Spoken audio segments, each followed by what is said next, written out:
A massive shout out to the Genin tier member of this channel. Thank you Aliyah Rav, your support means a lot. If you would like your name mentioned in every video, as well as receive special perks and soon having early access to new series, consider becoming a member of this channel by hitting that join button. There's a rumor going around. If you like this video and subscribe you will gain the Toad summoning contract. If you become a member you will be taught Sage Mode by Fukusaku-sama. Hi guys, this is the next part of What If Natsu Was the Son of Acnologia? I hope you enjoy. Something's not right with you, pink-haired Dragon Slayer stated as he watched Natsu raised his eyebrow. Dragneel put his hand under his chin with thoughtful expression on his face as he concentrated on Natsu. Members of Fairy Tail 2.0 Guild looked at Natsu before sweat dropping at obliviousness of their Natsu. It's obvious, Flame Brain, his hair is longer. Gray 2.0 said hitting Natsu 2.0 at the back of his head. Hey, watch it you snowman, Natsu's counterpart shouted turning toward Gray 2.0 with annoyance shining in his black eyes. You wanna fight, squinty eyes? Gray 2.0 yelled butting his head against Dragneel's. A certain redhead joined their conversation, are you boys fighting? Natsu's and Gray's counterpart paled visibly as Urza 2.0 seemed to appear beside them. And no, are ya kidding? Fire Dragon Slayer asked in a voice several octaves higher than his voice usually sounded like. We were just kidding around, you know, like best friends we are. Gray 2.0 said in similar voice to his team member. Urza 2.0 looked at them with suspicious, narrowed eyes and when she decided that they were telling the truth she nodded satisfied and turned her attention back to the people they visited, only to find them still staring at them barely moving. When Natsu's and Gray's duplicate started talking others watched them with wide eyes. Well not all of them. Wendy, Gray, Gajiel, Lucy, Urza, Natsu and Exceeds were somewhat used to it. Okay they weren't but at least they saw it before. Laxus, Freed, Bixlow, Elfman, Kana, Levi, Evergreen, Annie, Arthur, Jalal, Mira and Altair however couldn't simply comprehend how could Natsu be afraid of Urza. Not even in their wildest dreams. The only one that seemed used to it was Lizana but that wasn't so surprising. She spent quite some time first in Edelus where Natsu's counterpart was afraid of Lucy of all people, and then in Other Earthland where Natsu was happy guy afraid of the mighty Titania. This world's Natsu was simply too cold to even show emotions such as fear. When Natsu 2.0 threw his arm around Gray's counterpart's shoulder and they started smiling like idiots Natsu could do only one thing. He covered his face with his palm muttering something that sounded a lot like, this is humiliating. Mira who was standing beside him giggled and then said, oh don't be like that. I think it's cute. Natsu huffed before his lips twitched upwards in an almost invisible smile. Ha, I knew it. Natsu's happier counterpart yelled suddenly pointing his finger at Natsu who turned to stare at him with blank face. I knew you're going to smile more often. Natsu raised his eyebrow but before he could say anything else Lucy 2.0 suddenly exclaimed, Jalal. Natsu 2.0 froze in spot as well as his other friends as they turned to look at Jalal and not long after that they spotted Altair who stood beside Jalal, and Altair. Gray 2.0 shouted. Yes. Altair asked with awkward smile not sure what to think as 7 newcomers stared dumbfounded at her and her blue-haired friend. What are you doing here? Levi 2.0 asked. Shouldn't you be running from the council since you broke out of prison? Urza's counterpart joined the conversation. And where is Merity? I doubt that Crime Sorcière is complete without her, Lucy 2.0 asked looking around but only pink hair she was able to spot were Natsu's and his counterparts. Merity had to stay in the guild for few more days to clear up some unfinished business with the council. She was a member of the Dark Guild after all and, wait, prison. Jalal stopped their questioning with his own question. And crime what? Can you repeat that? Altair asked with raised eyebrow. Yes prison. You were in prison since we defeated Oración C 7 years ago, Gray 2.0 stated. I wasn't in prison and Oración C were defeated 5 years ago, not 7, Jalal said, confusion finding its way in his voice. What? They yelled in union. What do you mean 5 years ago? Juvia 2.0 asked confused. Oración C attacked 5 years ago, Natsu said with blank expression. No it was 7 years ago, Urza 2.0 said getting slightly annoyed if her twitching eyebrow was anything to go by. I'm quite sure I know when I kill I mean defeated 0, Natsu answers with blank expression that soon turned into smirk when their duplicates looked at them slightly horrified.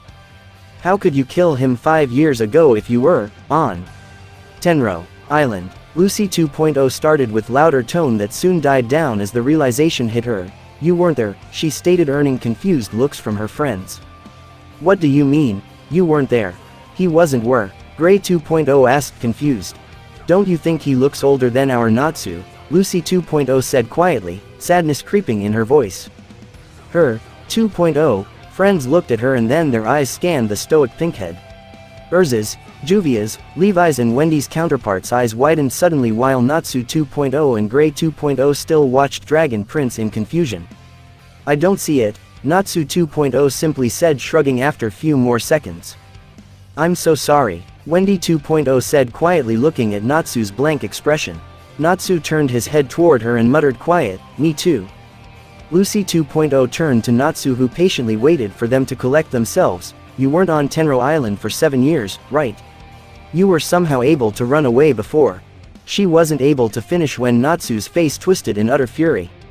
She wasn't even able to take a step back as an arm warped around her and moved her out of the way barely in time as Natsu's Chaos Dragon's fist crashed in the sand where she stood mere seconds ago. I did not run away, Natsu stated simply as he straightened his back again and his previous fury returned under his emotionless facade. Lucy was sitting in the sand with Jalal standing beside her. He wiped the sweat on his forehead as he said, You're lucky I know Natsu so well. If I didn't use my meteor, that second you would have been squashed like a bug. Lucy 2.0 could only nod as she stood up and looked at Natsu, saying, I'm really sorry. I didn't mean it like that. Wait, you weren't on the island? Natsu 2.0 and Gray 2.0 finally catching up on the conversation. No. The earth under the cliff I stood on collapsed and Mira, Altair and I were thrown into the ocean few seconds before the blast hit the island, Natsu explained. Wait, Mira wasn't there either, Urza 2.0 asked and then looked at Mira, but you look so young. Mira smiled at them as she said, Altair used her magic on us to slow our time down so we could spend more time with Natsu. There was a moment of silence for few seconds before Levi 2.0 practically screamed, pointing her finger first at Natsu and then at two girls dressed up in kimonos, you three are together. There was silent thud as Levi's friends heard this and their jaws hit the floor. What? Flame breath. Has a girlfriend. 2 girlfriends. Mates, Mira corrected with amused smile that was mirrored by Altair, who said, and it's more like a wife than a girlfriend. Others stared at her dumbfounded as awkward silence fell over them. The silence was soon broken by Natsu's comment, hey Gray, copy. Gray 2.0 glared at Natsu for the nickname, but his glare soon melted away when Natsu returned with his own, don't call me Flame Breath. I don't use fire magic. Gray's counterpart could only nod while Gray watched him, feeling sorry for the guy. Few hours later, after counterparts explained how they got here, Trough celestial world that connects their worlds, they explained why they were here. They were here to train. Unfortunately they only have 1 week because time will go faster in their dimension while they were here. And that's how we came to the conversation between Natsu and his counterpart. So you expect me to train you? Natsu asked with bored expression while sitting on one of the lower branches of the tree.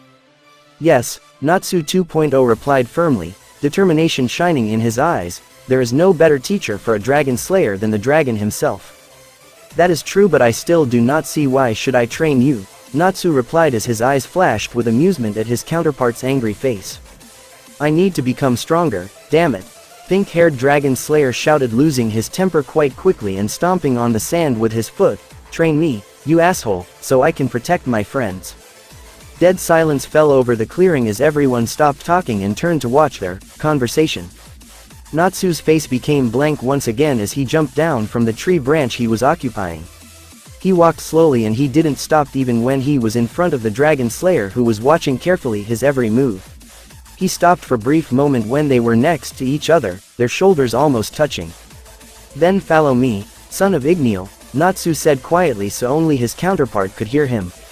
Natsu's 2.0 face was almost split in two when he grinned and turned around on his heel and followed his long-haired counterpart. Wendy's, Gajiel, Laxus. They all jerked their heads toward Natsu when he barked, follow me. We need to start our training. Laxus and Gajiel smirked while 2 identical blue-haired girls sheared a look and smiled before jogging after the group. Others sheared confused looks before Jalal called out, I think it's time for us to go as well. And with that they moved toward their respective training grounds they used the day before. Counterparts following each other after their senseis.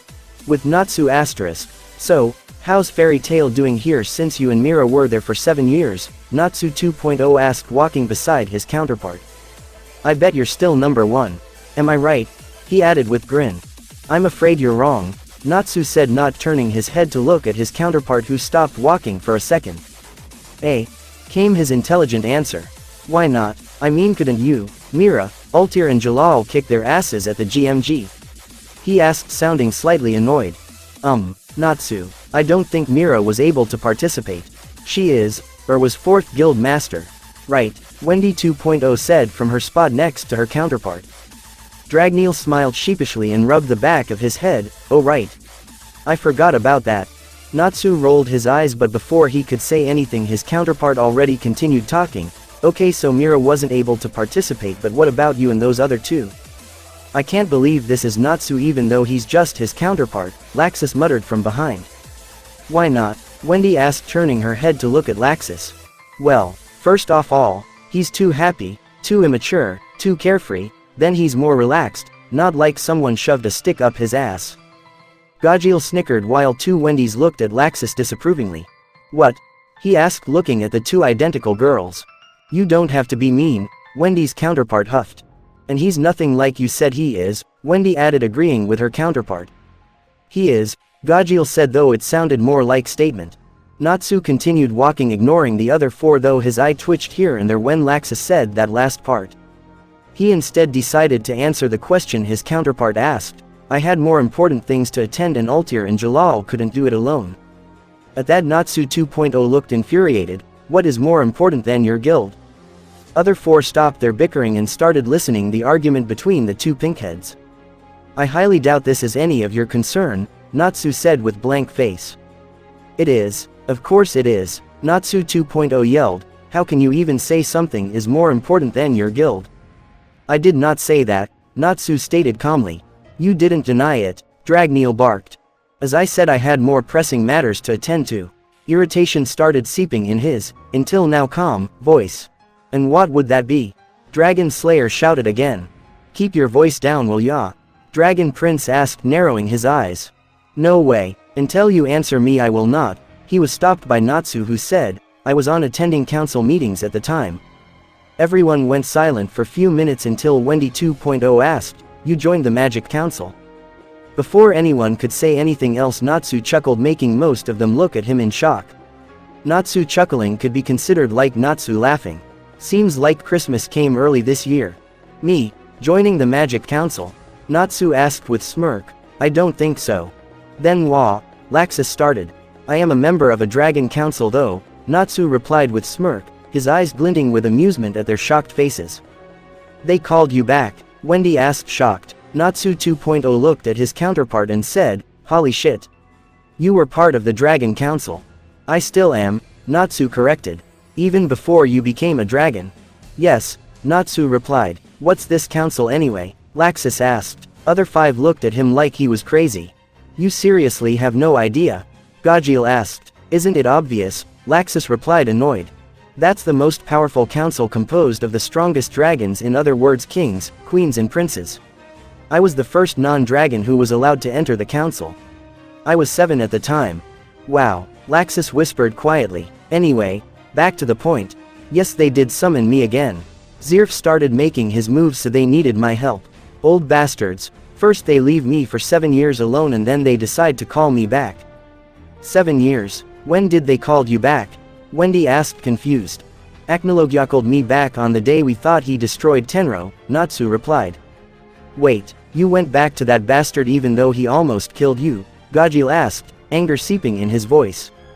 I can't ignore a direct order from the king and a father, Natsu replied. Father my ass, Natsu 2.0 muttered. Excuse me, Natsu asked, glancing at his counterpart. Come on, which father would try to kill his own kid? He shouted. Acnologia, Laxus offered. He gave me the chance to fly off, Natsu pointed out. Yay, that's really generous of him, others said, not really amazed by that fact. When did Acnologia even called you? Laxus asked. Yay, We didn't heard him saying anything, Gajil added. After he destroyed the island, Natsu replied. Before he left he said, Sa nua desikara anant da dadera dcb, ib. Terusart, Minora Rico Natsu. Natsu 2.0 whistled. Wait. You understand that? Laxus turned to the son of Igneal. Yay, you don't, Natsu 2.0 replied. Laxus just looked at him with blank face. What did he say? Wendy asked. I'll see you on the 7th day of the 7th month, son. Don't forget, my prince Natsu. Or something like that, Natsu 2.0 said with shrug. 7/7. Wendy mused. That's the day when dragons disappeared. Indeed, Natsu replied, but how did you know where you needed to go? I mean, he just said you the date. That's where you're wrong, Natsu replied with smirk. He also said, don't forget. They looked at him confused.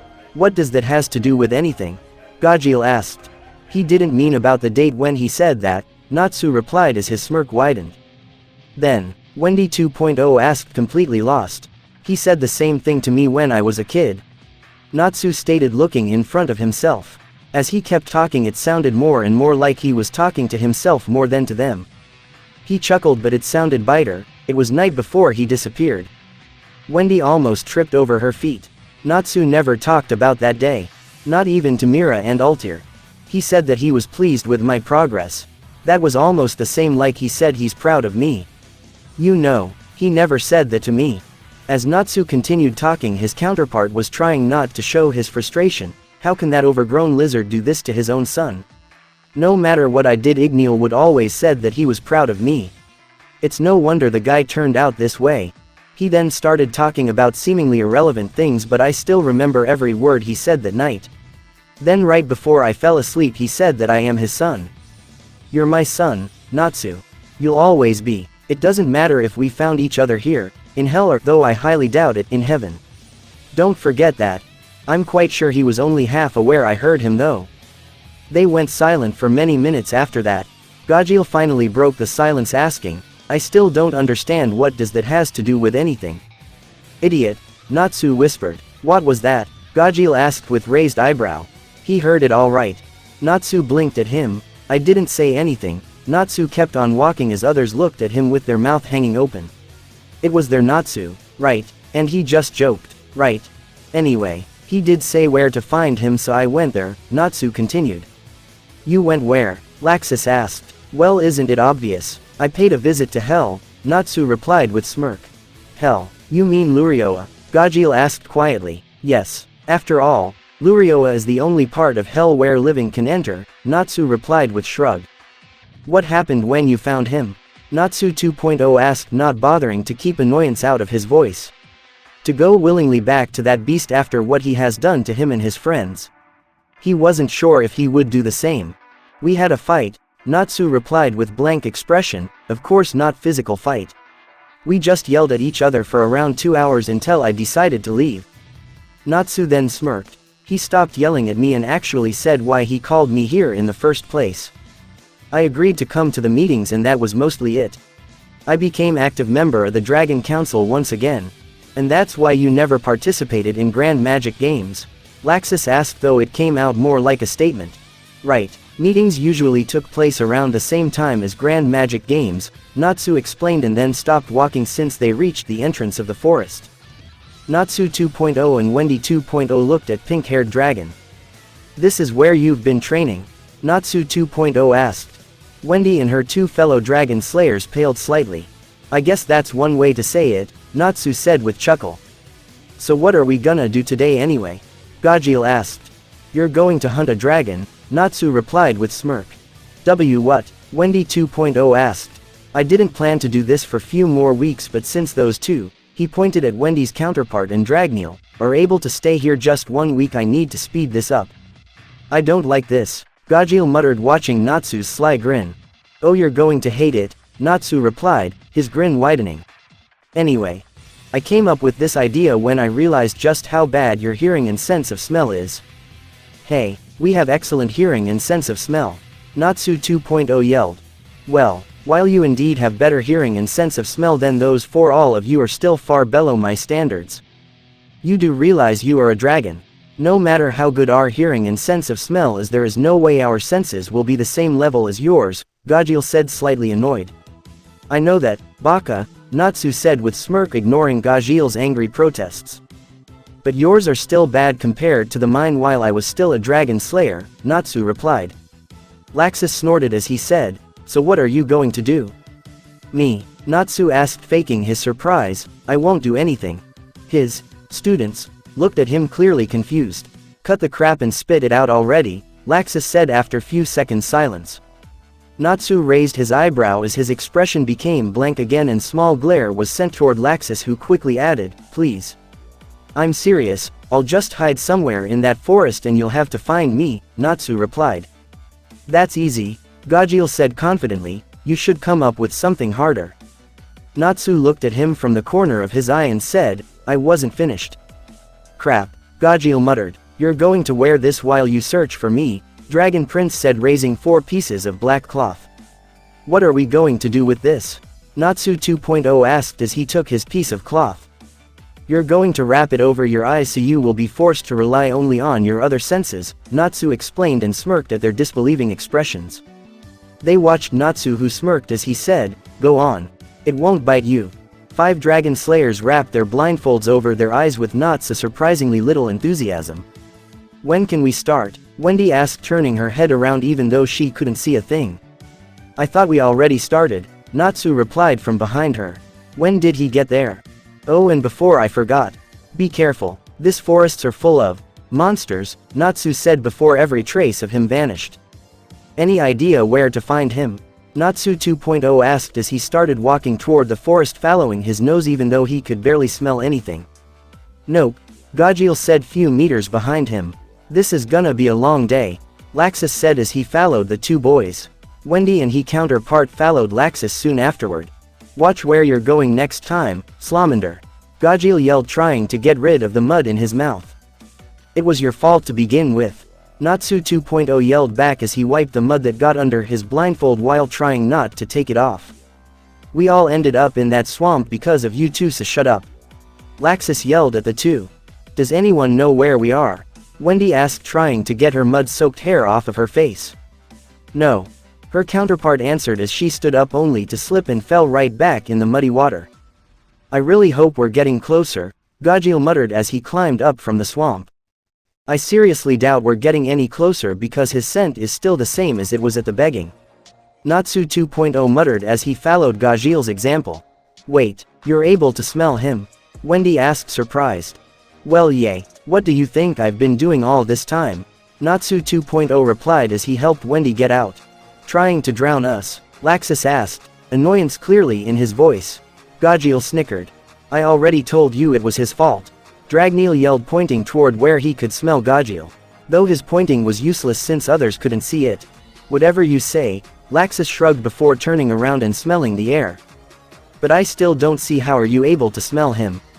I don't sense him at all, Wendy said as she sniffed the air. Well, Natsu has better hearing and sense of smell than any of the dragon slayers we met, Wendy 2.0 said as she tried to hear what rustled behind her right now. How many dragon slayers you met anyway? Gajeel asked as he dropped on the ground.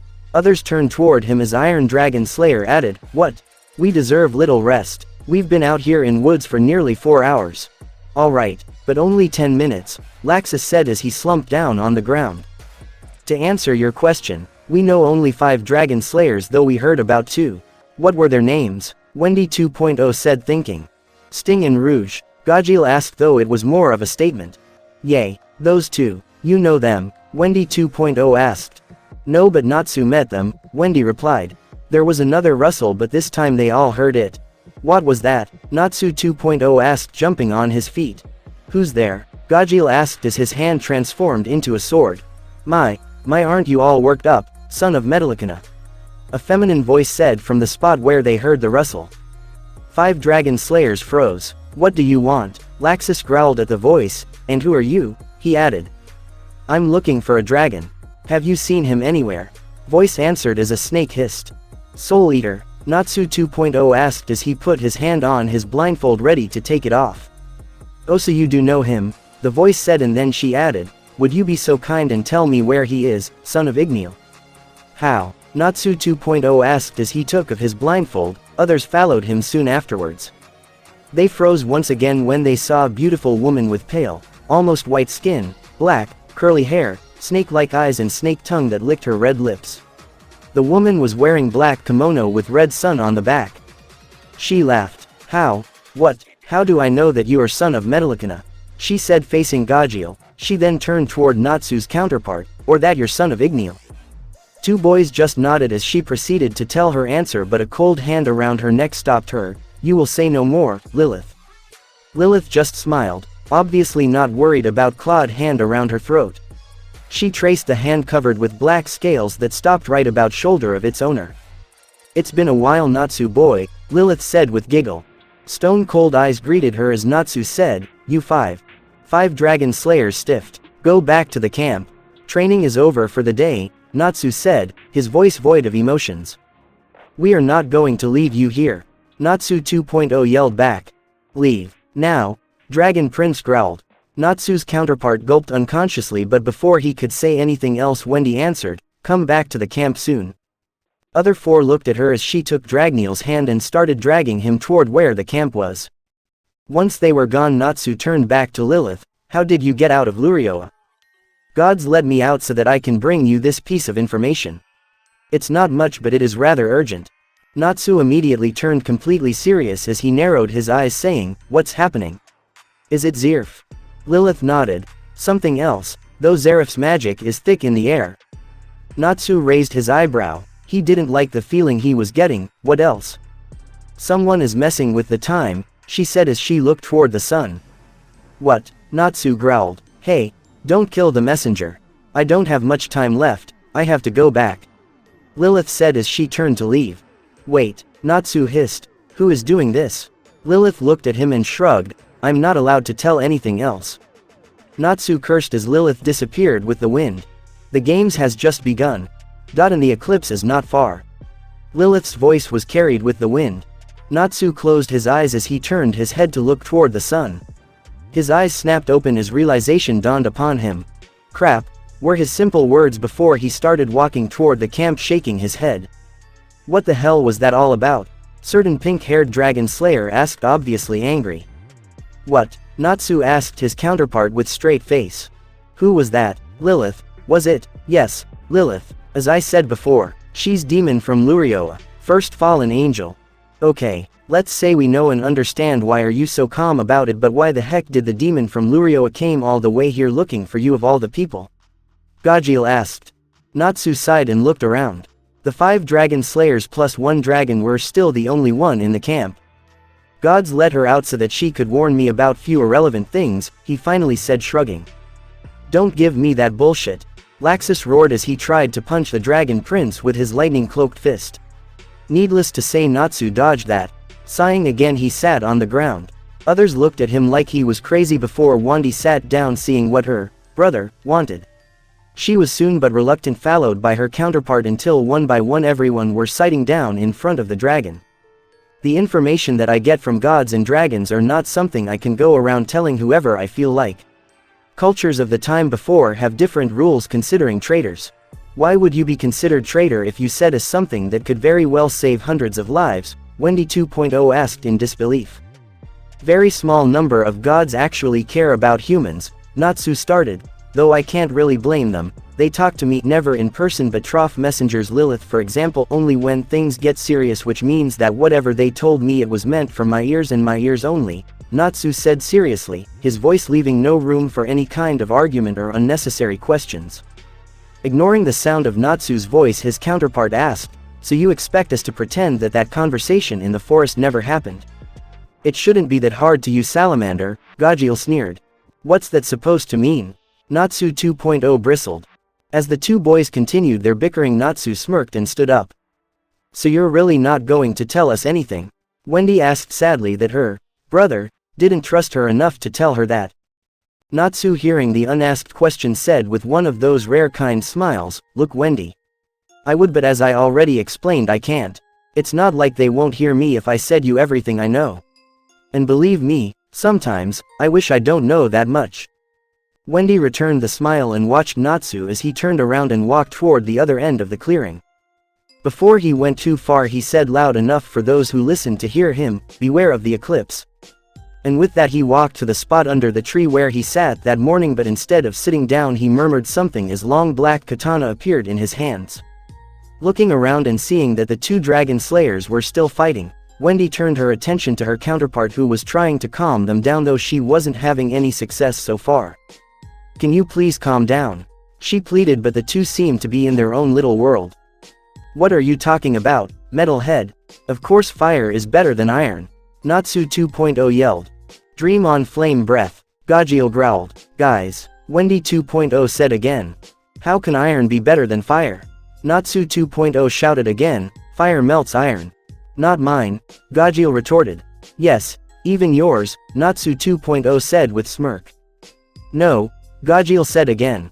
"Yeah, no, stop it guys." Blue-haired dragon slayer tried again. "Yes, nope, duh." Wendy walked to her counterpart and whispered, "Let me try." Wendy 2.0 just gave her a puzzled look before stepping back, letting her counterpart to try. "No, and that's final, yay, and mine is always the last." Sucking the air in her lungs, Wendy yelled, "Stop." Two dragon slayers froze along with Wendy 2.0. Pouting, both boys pointed childishly at each other saying in union, "He started it." Sighing, Laxus joined the conversation, "How about someone starts making dinner? Others could return any minute now."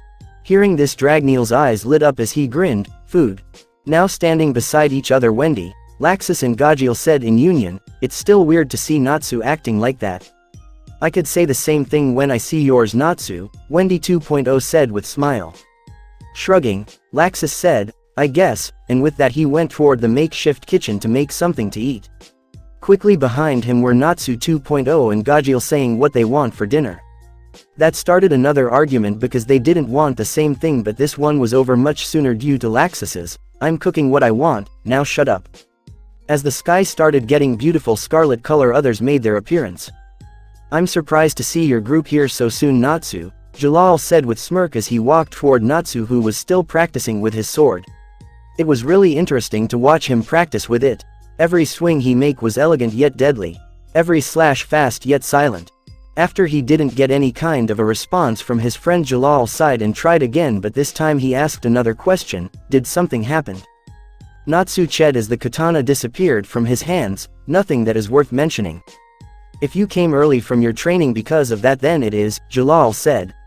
He knew that if he didn't press the matter now he will never find what happened, until it was too late, that is. "As I said, it is not important," Natsu said with blank face as he sat down in Indian style. Jalal sighed again as he sat down. They sat like that for good 10 minutes, and just when Jalal was going to break the silence after growing sick of it, he heard two familiar voices.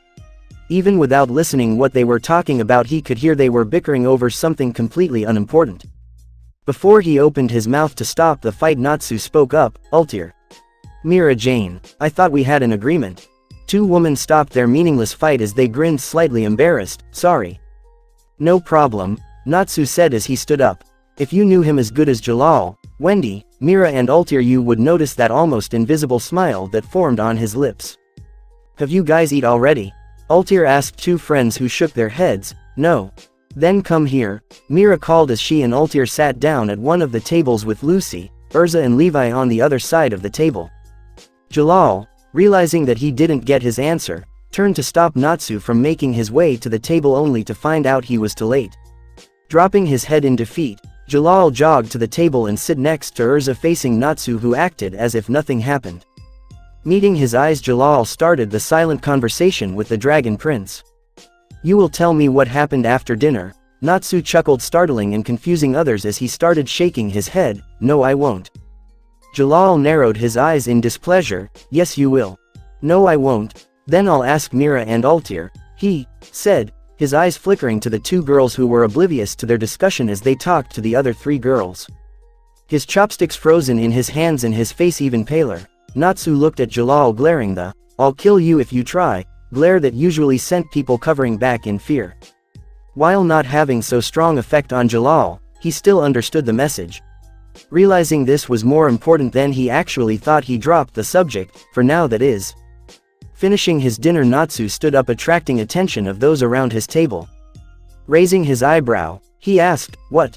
I finished my dinner and I'm not interested in your conversation about Sorcerer Weekly and that idiot Jason." "Well, yay, but don't you think you should eat more?" Urza asked, looking at his empty plate. "I doubt you ate more than me." Natsu looked at his plate and then shrugged. "I'm not really hungry." And before anyone could say anything else, he turned around and walked to the bucket where dirty dishes was left. He bent down, cleaned his plate and went inside his tent. "Is it just me or is he even more grumpy than usual?" Lucy asked once Natsu disappeared inside the tent.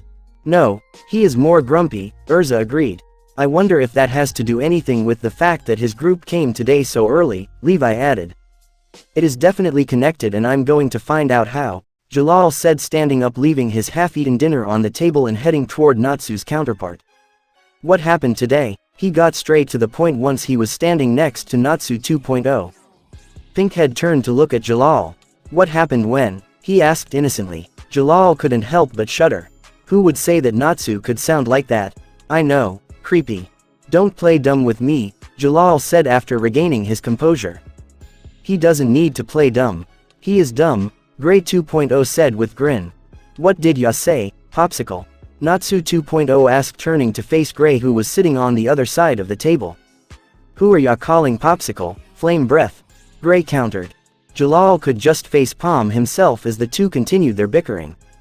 Looking around, he smirked when he spotted two blue heads sitting next to each other with white exceed between them. "Could you please tell me what happened today while you were in the forest?" "No." "Well," he got the answer in union. "Well?" he asked, turning toward Wendy's counterpart. Wendy looked at her counterpart as she said, "No, we can't. I promised Natsu I won't tell anyone." "But it was obviously important," Wendy 2.0 said. "We should tell at least Jalal." "I promised Natsu. He trusts me." "You, Jalal, should of all people know how hard it is to gain his trust," Wendy said as she turned toward blue-haired mage. Jalal chuckled little awkwardly as he said, "Yay.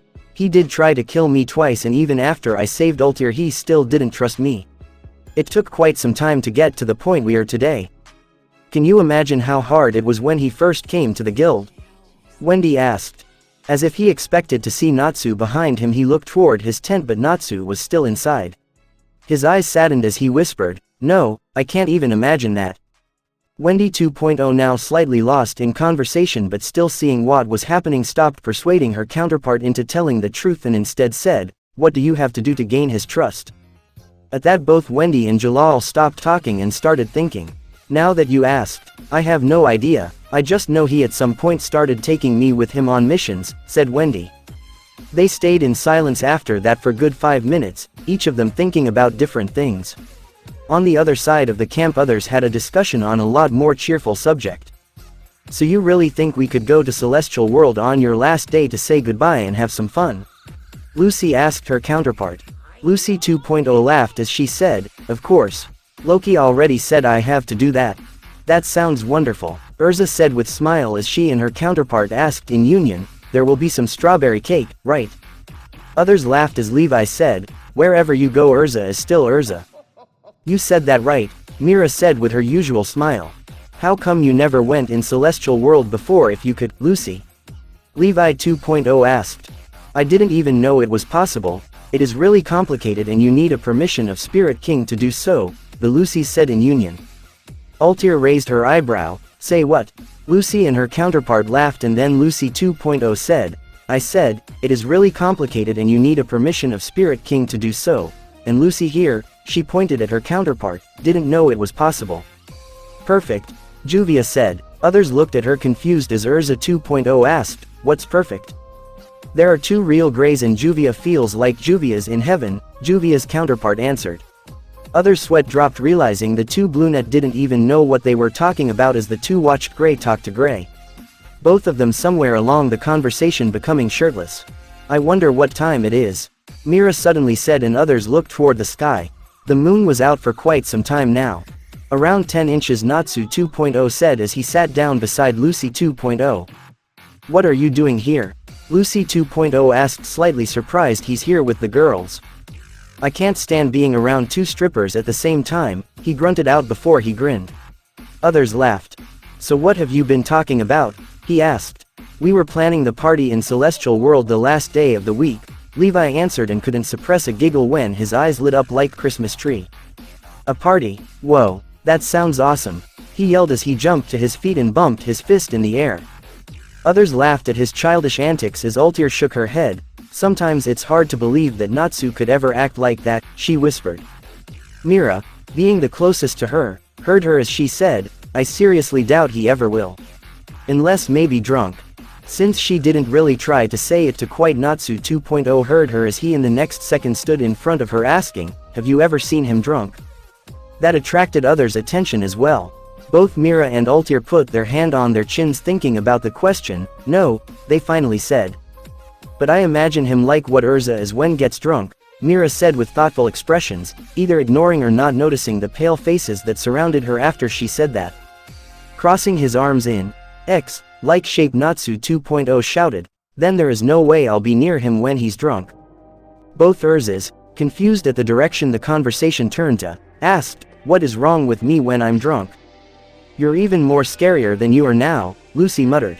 And you're mean, Happy exclaimed. Two Urzas looked at them like they were struck by lightning before they both appeared few meters away, circling with their fingers on the ground. Dark clouds could be practically seen over their heads.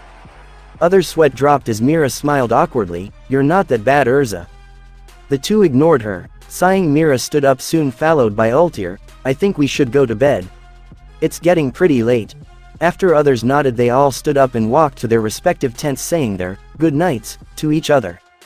As Mira and Altair went inside their tent, they saw Natsu sitting with his back resting against the pole that held the tent in place. Quiet snores escaped his lips and the girls couldn't help but smile.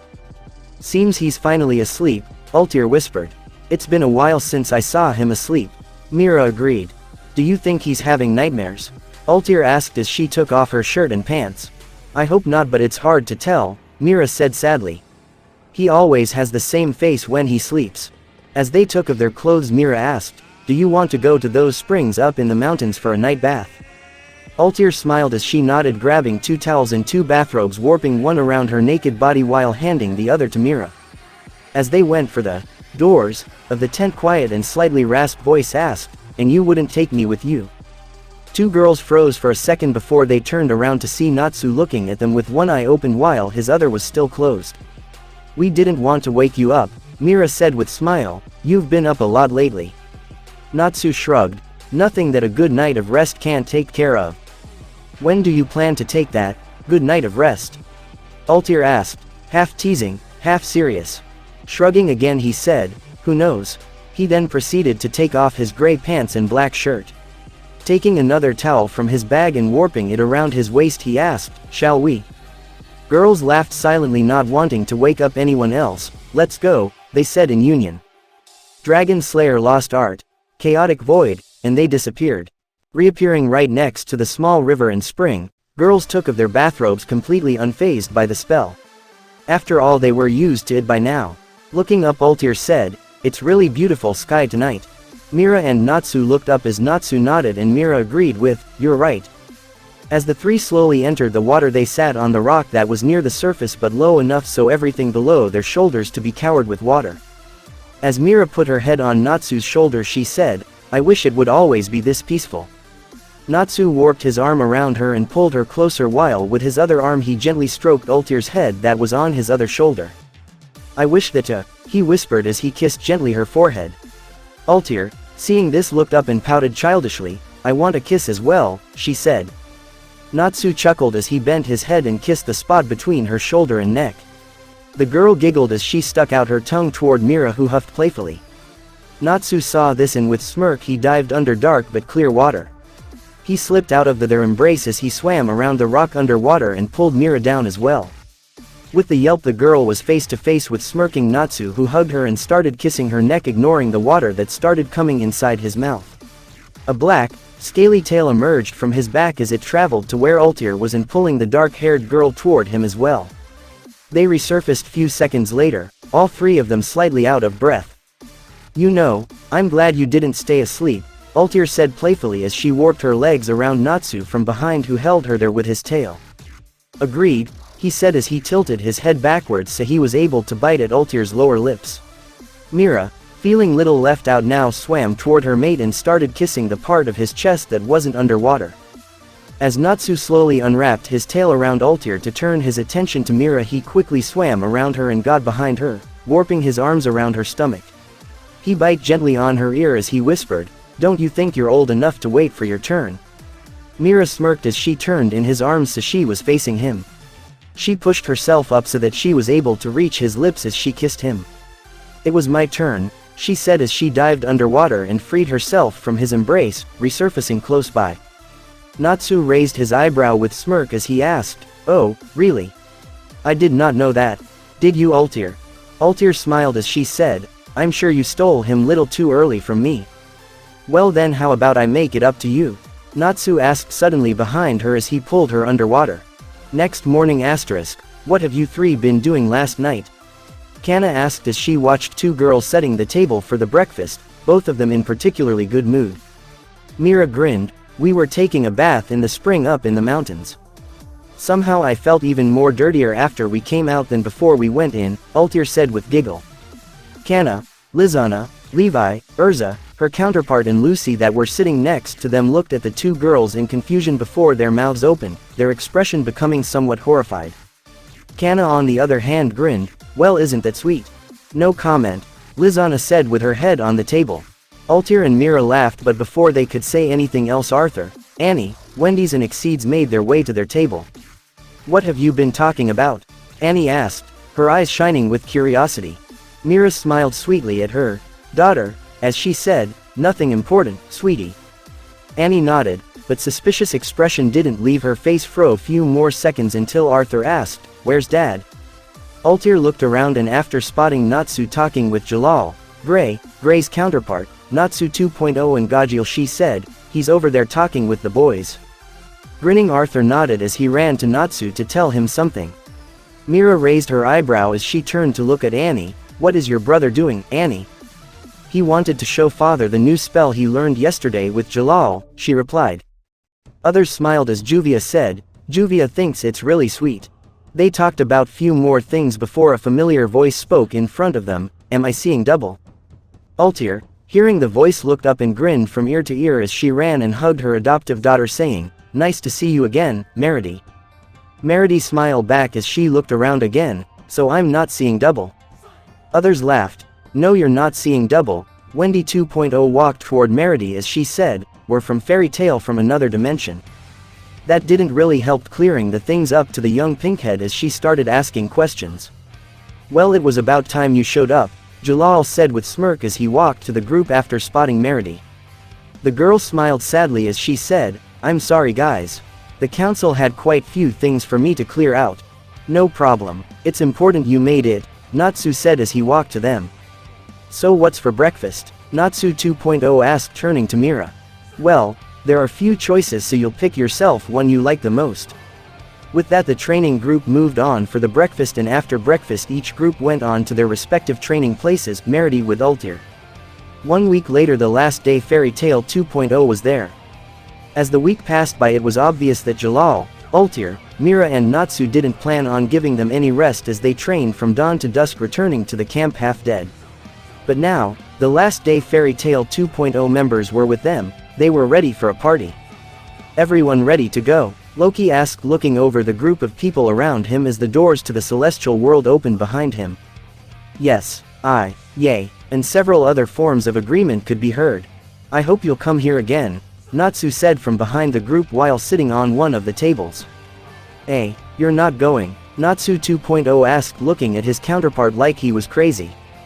"And you too, Jalal?" Urza asked, surprised seeing the blue-haired mage sitting beside Natsu. "I'm not really a party person," Natsu said with blank face. "Really? Who would say that?" Arthur asked sarcastically, smile playing on his lips. "Watch it, brat," Natsu said with straight face, but there was hint of amusement in his voice. "And what about you, Uncle Jalal?" Arthur asked, looking at Jalal. "I'm going to stay and keep Natsu a company," Jalal said with smile. "Well, I'm sorry to break it to ya boys, but you're coming with us whatever you like it or not," Mira said with smirk. "I seriously doubt that," Natsu answered.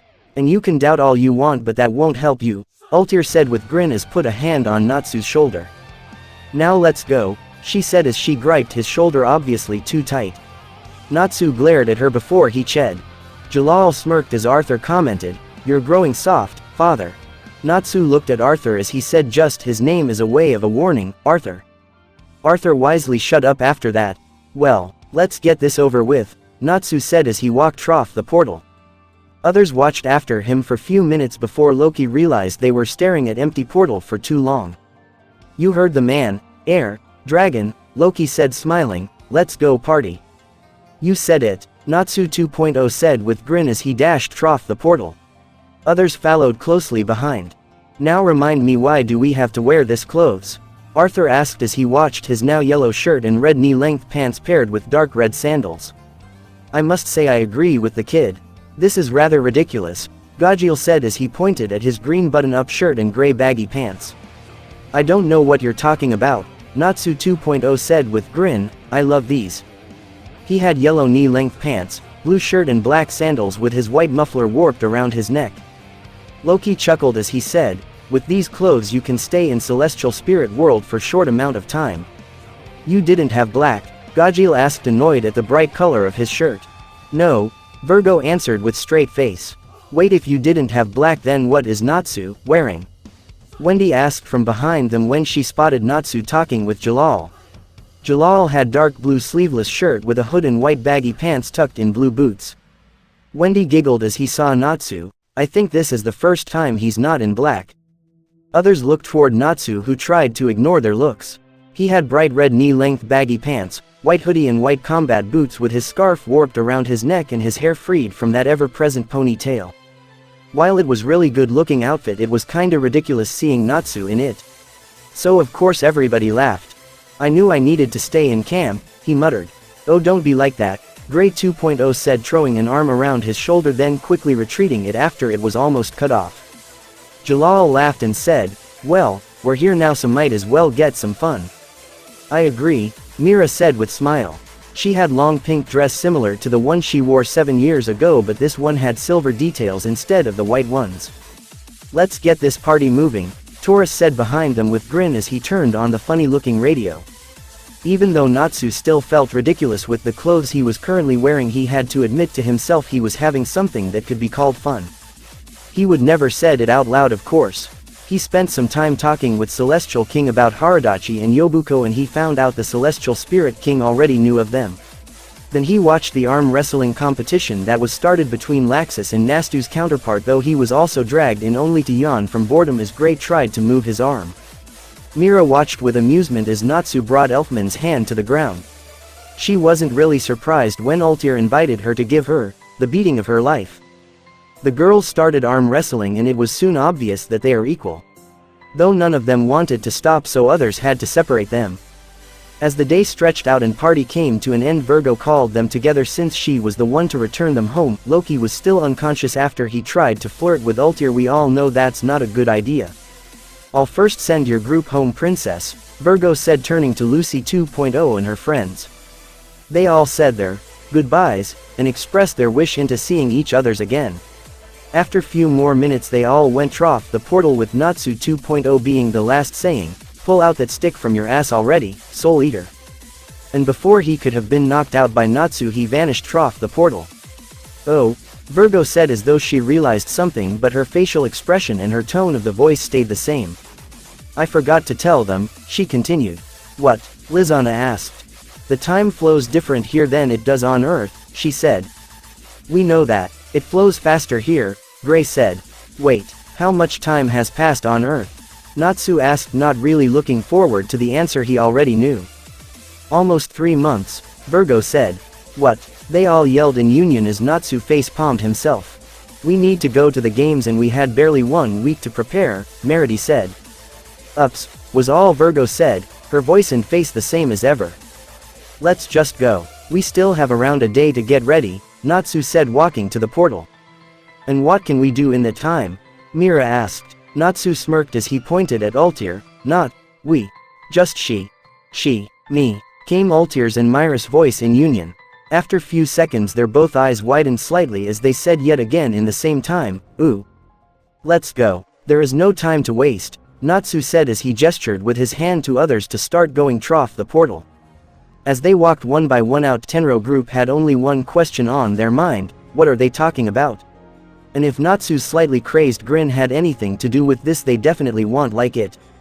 So what are you going to do to make us all stronger in one day? Gajil asked skeptically, then added pointing at Altair, is she going to slow the time around us or something? Have you ever heard about second origin?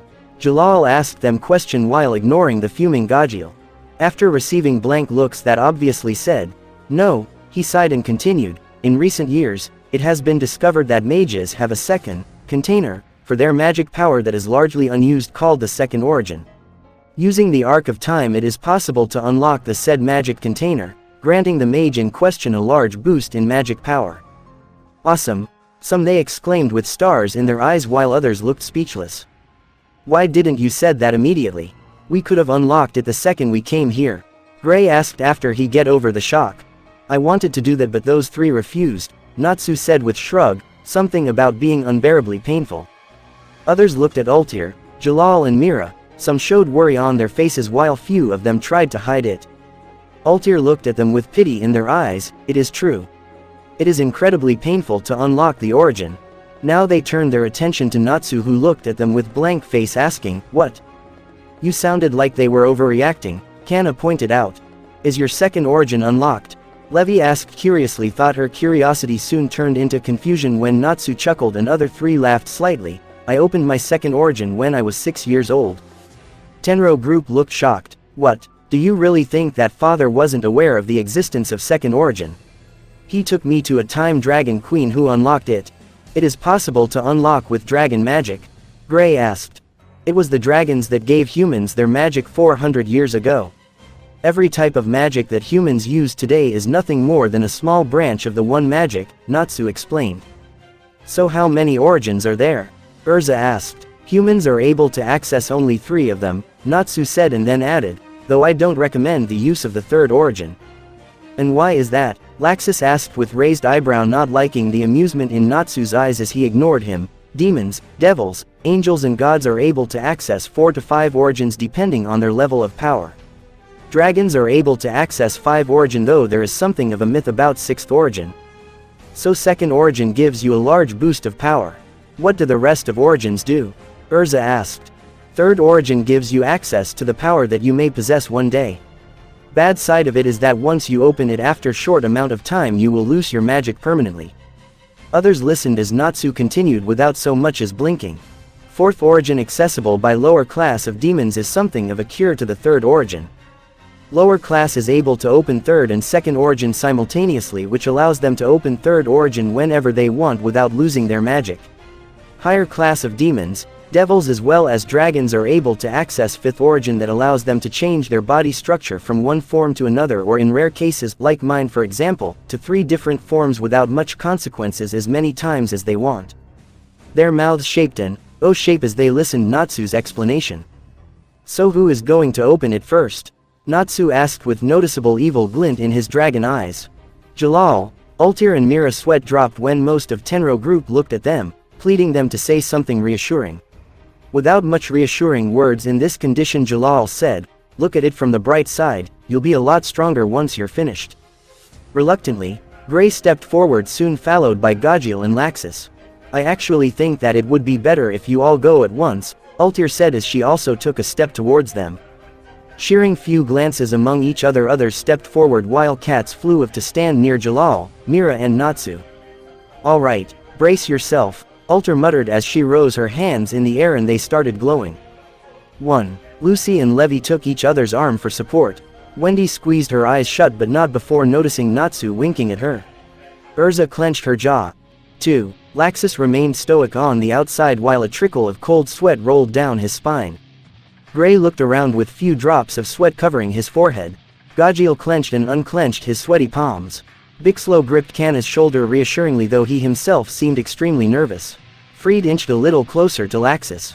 3. Ah! Screams were heard all over the clearing. Should we put some silencing seals around them? Mira asked as she looked at her brother and sister with mixture of pity and concern. Red markings covered their body as it did with the rest of the group that screamed on the ground. I don't really see the reason why, Natsu said with shrug as he pushed himself from the tree trunk he had his back against moments ago.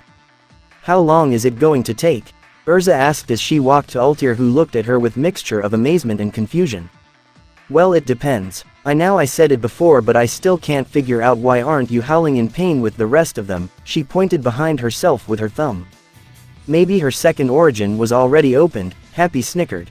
Ma, it's not that, I wasn't howling in pain either, Natsu said in bored voice, though his face didn't betray any emotion. Jalal, Mira and Altair shared a look before turning their heads toward Urza in union.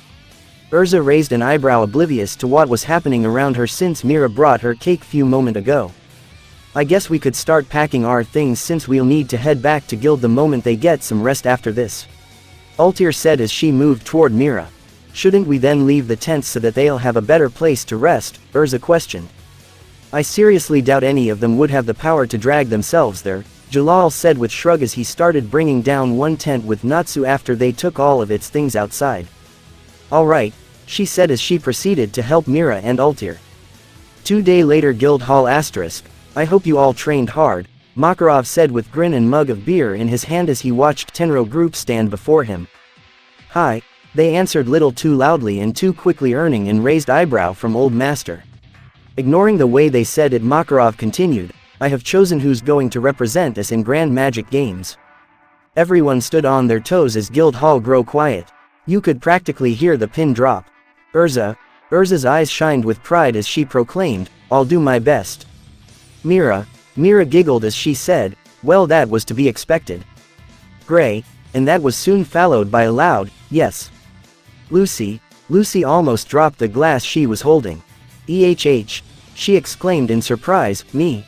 Not that I'm not grateful, but what about Natsu and Jalal?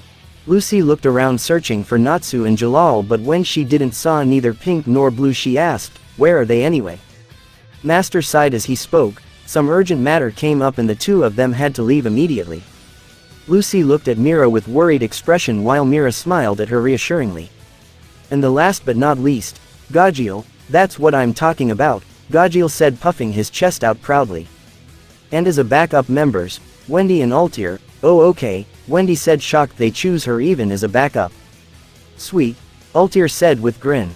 Don't let it get over your head, Mira said with smirk, you're only a backup. Altair's eyebrow twitched as vein popped out on her forehead. Be careful with what you say, Mira, she said, trough gritted teeth with forced smile, or else we'll need a backup before we even get to the games. Is that a threat? Mira asked with smug grin. Altair returned with sweet smile as dark purple aura surrounded her, no. It's a promise. Other members backed away slowly, leaving the two arguing rivals alone to their conversation.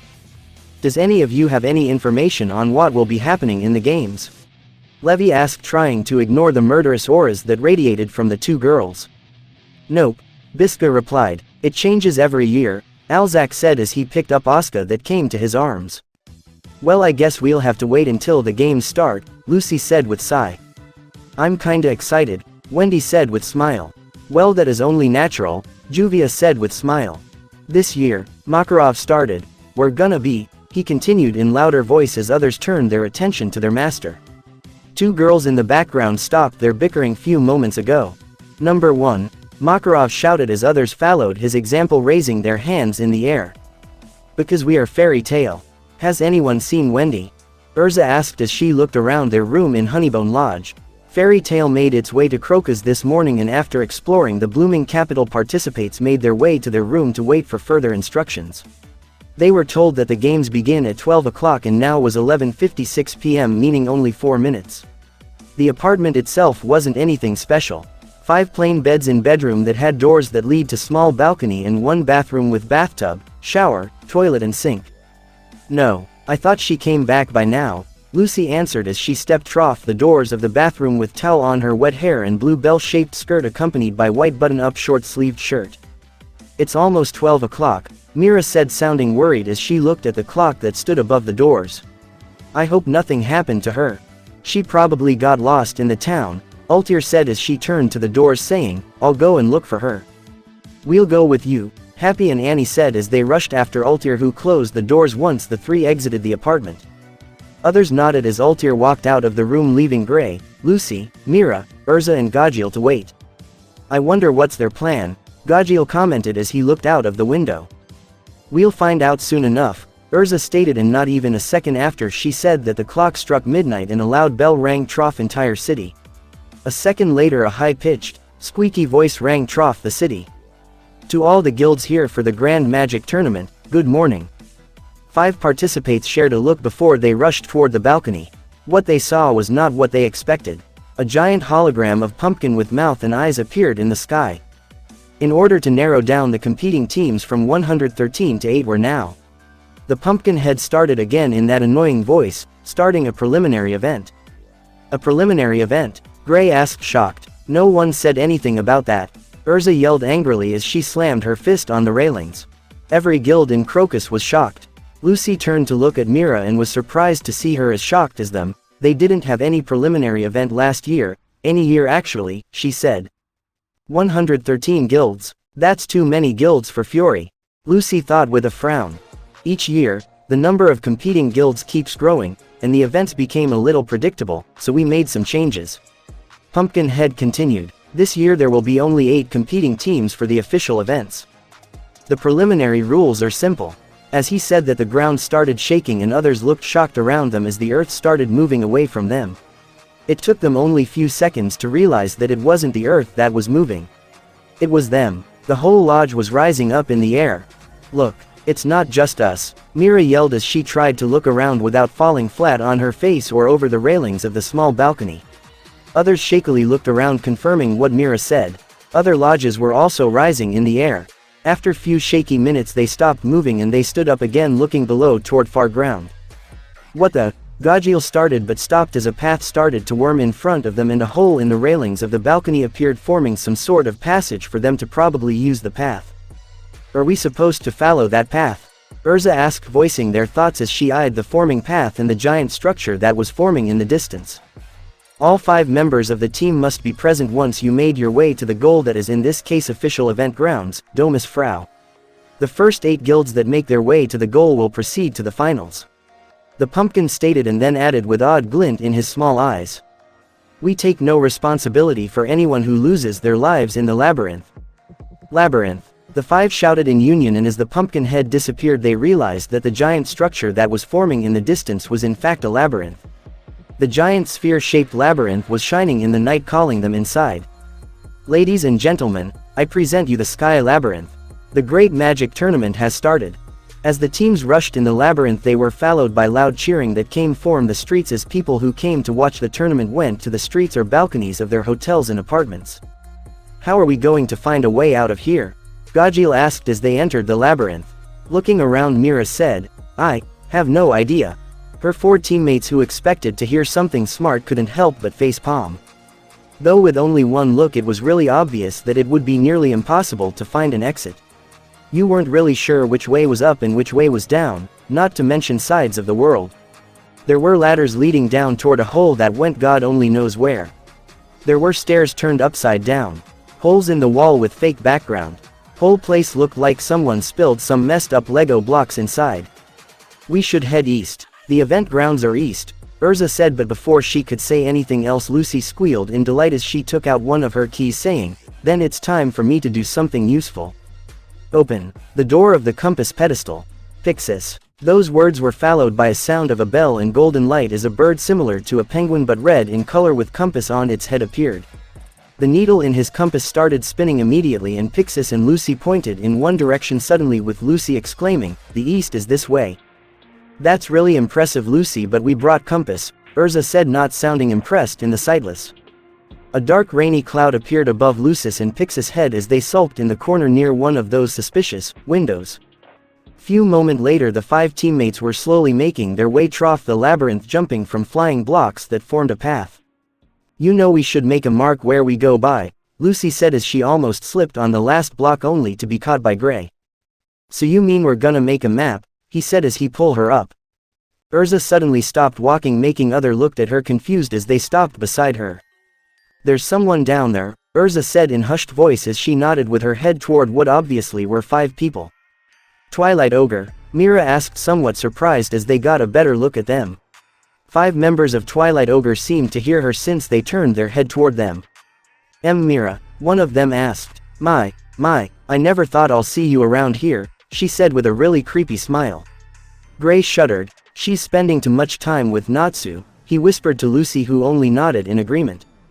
Mira turned her head to look over her shoulder toward her guildmates, saying, "This idiots came in our guild hall asking for rent." Rent? Urza asked, confused. Why, your guild hall is on our land. The same member who seemed to be their team leader said, trying to sound though. Which we bought from you 6 years ago, Mira said, gritted teeth, though her smile didn't leave her face. Wait, aren't you a guild master? You're breaking the rules, another ogre member asked. I was a guild master. Our third master came back and he retook his position, meaning I can participate, Mira said as she let a spike of her magic out. The 5 members of Twilight Ogre took a step back. Wonderful. If we're lucky enough, we'll see the nightmare roaming around, one of the members said sarcastically. You said that right, Mira said as she was warped in golden light, Satan's soul, Hagreven. When the golden light disappeared, Mira's hands were turned into the black wings that had 3 long talons on the joints. Think of the wings of those prehistoric birds. Her upper body was covered with flaming red and orange feathers, and over her white hair now stood something of a hood that on top had a large beak that could be lowered over her face as a helmet, since it had 2 holes for her crystal blue eyes. The hood was connected with the feathers that covered her upper body. Her lower body was covered with tight, black leather pants, leaving her stomach exposed, and on her feet were red feathery, high-heeled boots. A second later, Mira was dusting her hands, and the 5 members were lying on the ground unconscious. What was that? Gajil asked once Mira returned to her normal black kimono. That was mine, Satan's soul, Hagreven. The 4 nodded, not sure what else to say. Just as they were about to move on, the ground shook again as it started moving. What now? Lucy shrieked as she lost her footing. She shrieked again as she realized that she will fall all the way down to the streets. I got you, Gray yelled as he caught her foot. Don't let me go, Lucy cried out. Of course I won't, Gray yelled, but before he could get a good grip on something, the labyrinth gave one last spin, throwing Gray as well. Lucy, Gray, Mira yelled as she caught Gray by his pants, only for her to fell off as well, resulting in Urza stabbing a sword with one hand in the wall of the labyrinth and with other hand catching Mira's hand. The labyrinth stopped spinning as the 4 of them continued hanging there. You know we need all 4 of you to pass this, Gajil said as he pulled his hand that transformed into a spear out of the floor.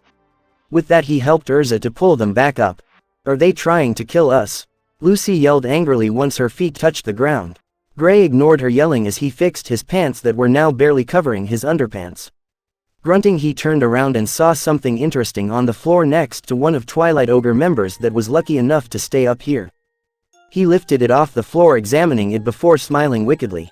I think I found our way out, Gray said as he showed the paper to the others. Others looked at it for a second before they gained similar smile to Gray's.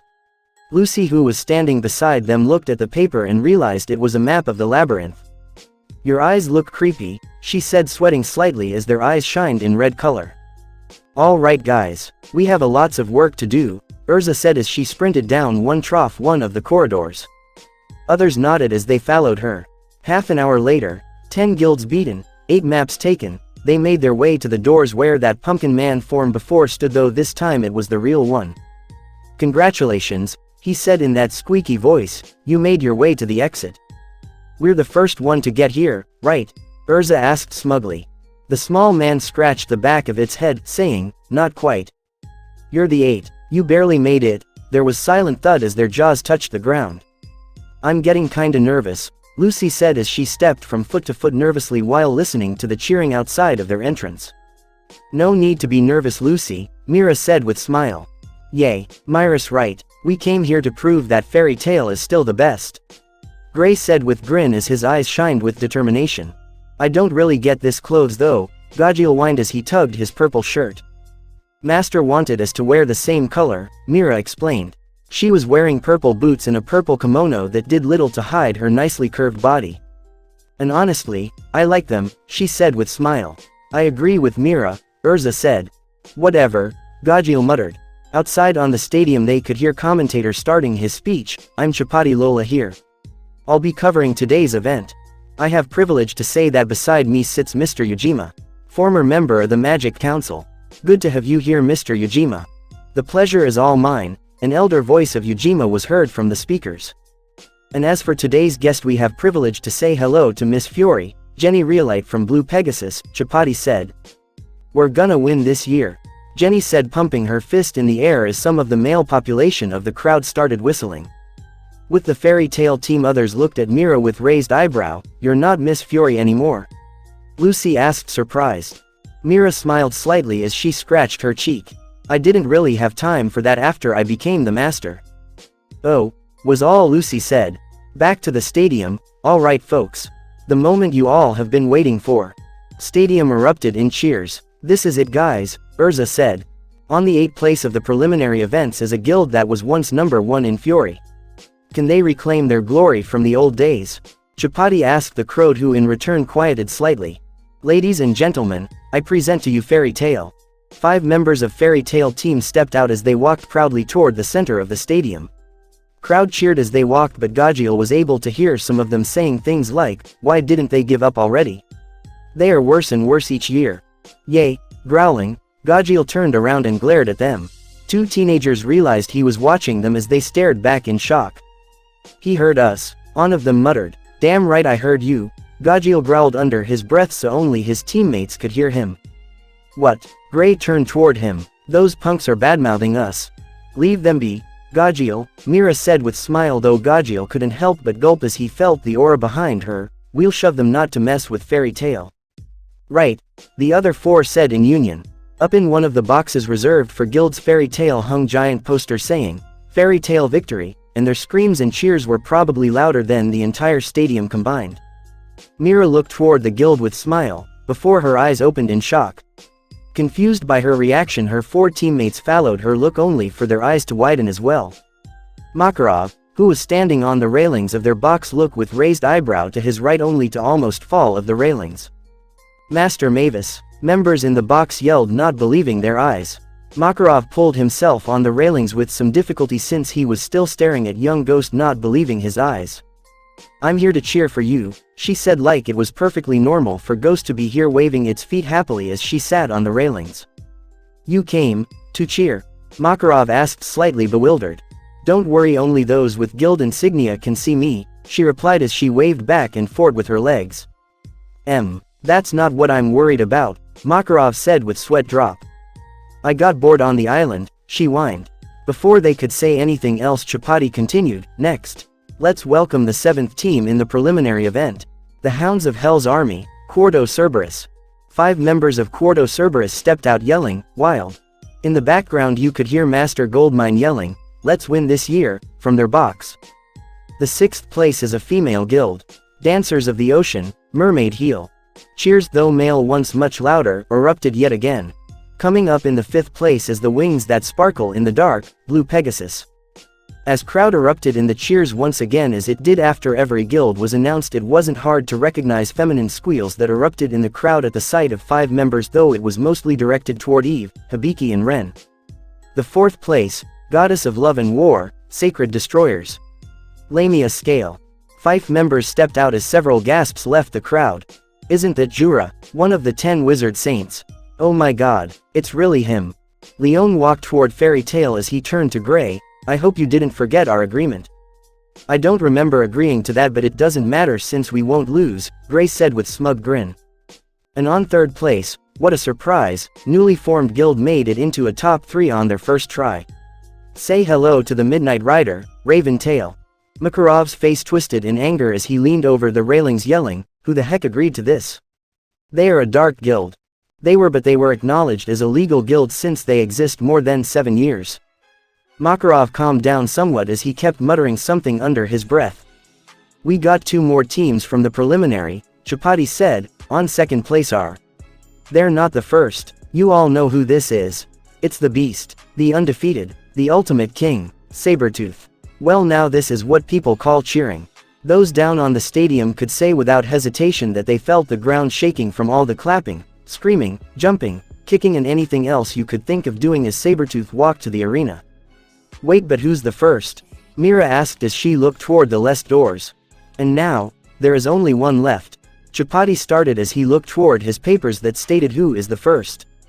Down in the arena 5 members stepped out as the stadium went quiet in seconds. Maybe this is the chance for fairies to get their wings back and fly again. I present to you Fairy Tail Team B. What? Yelled 5 Fairy Tail members that were there before. 5 members of Fairy Tail Team B stood proud and tall, aura around them confident. Lucy couldn't help but shudder when she saw the members. Laxus, wearing the black coat, black sleeveless shirt, red pants and black boots. You could almost taste the electricity he brought to the stadium. Merity, wearing black, knee-length, bell-shaped skirt much like Urza's regular one, red combat boots and red button-up sleeveless shirt with bow tied around her neck and her headphones on her head, small black wings poking out of her pink hair. She hopped from foot to foot happily. Arthur, wearing black shirt without left sleeve, red baggy, knee-length pants and black sandals, imagine something similar to what the canon Natsu is wearing in the GMG. Proud smile almost splitting his face. Jalal, wearing black sleeveless hoodie, red baggy pants that were tucked in his black combat boots. Confidence radiating out of him. And Natsu, wearing black sleeveless shirt with red markings, dark red coat over the shirt, black baggy pants tucked in black knee-length boots. His long spiky hair tied into a ponytail. His face was emotionless as ever as he looked at each guild member with his cold dragon-like eyes. We didn't know this, Urza said turning to look at the master. Their uniform is better, Gajil muttered. This isn't fair, Jenny huffed. Well, it seems many of you are confused about this new addition to the rules. Every guild was allowed to send 2 teams in the preliminary. Though I think this is going to make the things harder for Fairy Tail. Not easier, Chapati said. Well, I don't care, Gajil yelled, attracting almost everyone's attention. Even if we are from the same guild, I still gonna kick your ass, Souleater, he yelled as he ran to Natsu, stopping right in front of him. We're screwed, Lucy muttered as she looked at the team. Well, it could have been worse, Mira said with smile. How? Lucy asked as she looked at her. Mira put a finger on her chin, thinking for few seconds before replying. Imagine a team with Natsu, Jalal, Altir, let's say Gildarts and I. Lucy paled at the mere thought of that. Mr. Ujima, you've been quiet for a while. Care to share your opinion on this matter? Chapati asked. Ujima smiled as he said, this year Fairy Tail is a force to be reckoned with. Chapati looked at him slightly confused. What do you mean by that? Let's just say that few certain wizards finally decided to appear, Ujima said with mysterious smile. Chapati looked at him, still not understanding it, as he said, could you be more specific? Aside from Mira Jane Strauss, Jalal Fernandez and Natsu Souleater, Fairy Tail core members returned, Ujima explained as he gave Fairy Tail thumbs up. Great job, Fairy Tail. How did you came to the finish first? Lucy asked curiously. Hearing this, others turned toward Team B, waiting for someone to answer. Natsu used Chaotic Void to get us to the main event grounds in the first few seconds of the preliminary, Lizana said with smile that only widened when some of the participants had to pick up their jaws from the floor. And who is this Natsu? Bacchus, member of Quarto Cerberus, asked as he looked over Team B. Him, Merity pointed happily toward the ever-stoic Pinkhead. Bacchus looked at Natsu with raised eyebrow while Sting's eyes widened, a reaction his team members noticed. Is something wrong, Sting? You know this guy? Yukino asked, looking at Natsu. He's the one I told you about. From that mission with Oracion Cease, Sting whispered as Yukino's eyes widened while Rogue looked him with bored look, successfully hiding his own uneasiness. You recognized him just now? He asked his brother. Well, his hair is a lot longer, Sting said with huff. Rogue pulled his hair backwards and said with blank face, look, Sting. I know you don't recognize me, but it's me, Rogue. Yukino giggled while Sting went red. She wasn't sure if it was due to the anger or embarrassment. Maybe both. I remember you were more confident in your skills before, Sting, Rufus said as he walked to the trio. So that's that Natsu guy you've been talking about, eh? Orga asked, looking at Natsu, who had his back faced to them as the dragon watched his guild mates arguing over something. Yay, Sting muttered. He doesn't look so tough to me, Orga said arrogantly as he turned towards Sting, who was behind him. Didn't you know it's not nice to talk behind someone's back? A silk baritone voice spoke behind Orga, who froze. Sabretooth slowly turned to look behind Orga, only to find Natsu looking at Orga with those piercing eyes. Even though Orga was almost head higher, he felt as tiny as an ant under that gaze. It's been a while, brats, Natsu said, nodding towards Sting and Rogue. Sting went red once again while Rogue narrowed his eyes. Where's the third? Natsu asked looking over their team. You mean Minerva? Sting asked. Natsu looked at him with blank face but Sting was sure there was this, look in his eyes mocking him. She will be here later and then you'll regret calling young lady a brat. Remember that, Rufus said. Natsu gave Rufus one of those wicked smile as he said, I doubt that. Seems like the relationship between Fairy Tail and Sabretooth didn't improve much since last year, Chapati said with awkward laugh. Well, sorry for keeping you waiting. A giant lacrima lit up in the sky. This is the program of the Grand Magic Tournament. Day 1 hidden plus battle day 2, plus battle day 3, plus battle. Day 4, plus tag battle day 5. Cheers echoed through the stadium once again. Battles on the first day, Gajeel said with smirk. According to the preliminary event each team has varying points according to their ranking in the preliminary event. First 10 part, second 8 part, third 6 part, fourth 4 part, fifth 3 pt. 6th 2 part, 7th 1 part, 8th 0 part, ah! Lucy exclaimed looking at the table. The games didn't even start and were on the last place.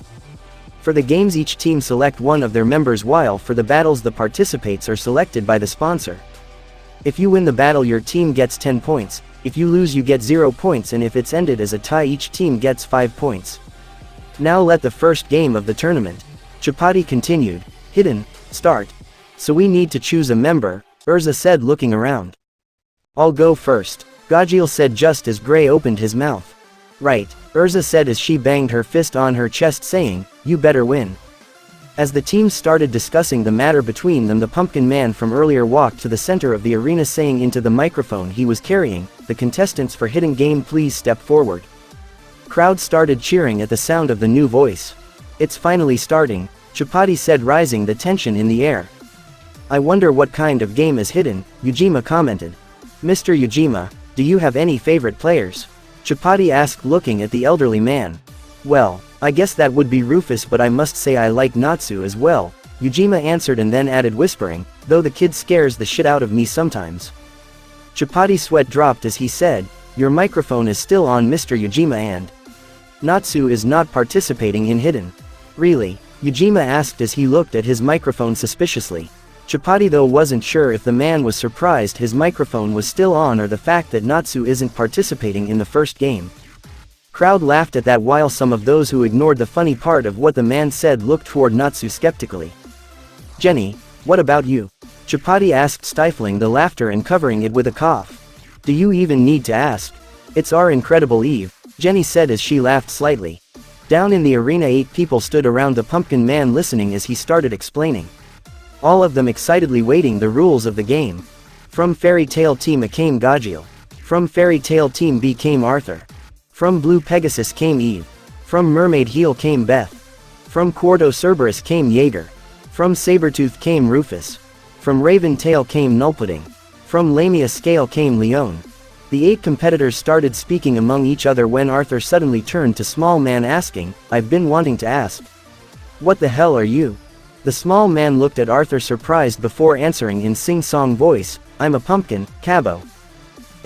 Arthur continued staring at it for a while before shrugging, whatever you say.